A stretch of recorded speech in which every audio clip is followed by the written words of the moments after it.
Hello everyone, welcome to my channel Jai Mahakal.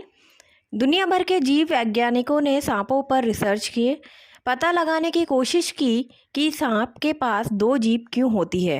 Research के अलग अलग कारण भी निकलकर सामने आए, लेकिन इसकी एक धार्मिक वजह भी है जिसका उल्लेख महाभारत में मिलता है। इसके बारे में कम लोग जानते हैं। आइए चलते हैं और जानते हैं इसके बारे में। दुनिया में तरह तरह के सांप हैं, सबकी अपनी अलग अलग विशेषताएं हैं, लेकिन एक चीज़ है जो सभी सांपों में समान देखी जाती है, वह है जीभ। सांपों की जीभ आगे से दो हिस्सों में बटी होती है। सांप की जीभ सदियों से वैज्ञानिकों के साथ लोगों के लिए चर्चा का विषय बनी रही है, पर इसका एक धार्मिक कारण भी है। इस संबंध में हजारीबाग के सर्प मित्र मुरारी सिंह बताते हैं कि सांपों की जीभ दो हिस्सों में बटे होने के पीछे एक कथा मशहूर है। इसका वर्णन वेद व्यास द्वारा रचित महाभारत में मिलता है। कथा के अनुसार महर्षि कश्यप की 13 पत्नियां थीं। इन 13 में से एक पत्नी का नाम कद्रु था और एक का नाम विनीता था। मान्यता है कि सभी सांपों को कद्रु ने ही जन्म दिया था। ये सभी कद्रु और महर्षि कश्यप के पुत्र पुत्रियां थे। वहीं पत्नी विनीता को महर्षि कश्यप से गरुड़ पुत्र प्राप्त हुआ था। एक बार जंगल में कद्रु और विनीता ने एक सफ़ेद घोड़े को देखा। उस घोड़े ने दोनों को ही मन मोह लिया था। इसके बाद दोनों के बीच बहस छिड़ गई कि घोड़े की पूंछ सफ़ेद है या काली। बहस के बाद दोनों के बीच शर्त लग गई कि जिसकी बात सच होगी वह इस शर्त का विजेता होगा। हारने वाली आजीवन दासी रहेगी। कद्रू का कहना था कि घोड़े की पूंछ काले रंग की है, वहीं विनीता का कहना था कि घोड़े की पूंछ सफ़ेद रंग की है।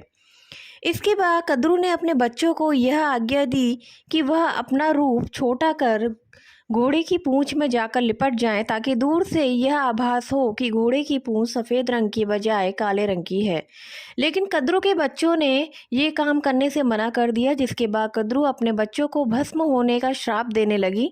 डर के मारे बच्चे घोड़े की पूंछ में लिपट कर ये दिखाने का आभास करने लगे कि घोड़े की पूंछ काली है।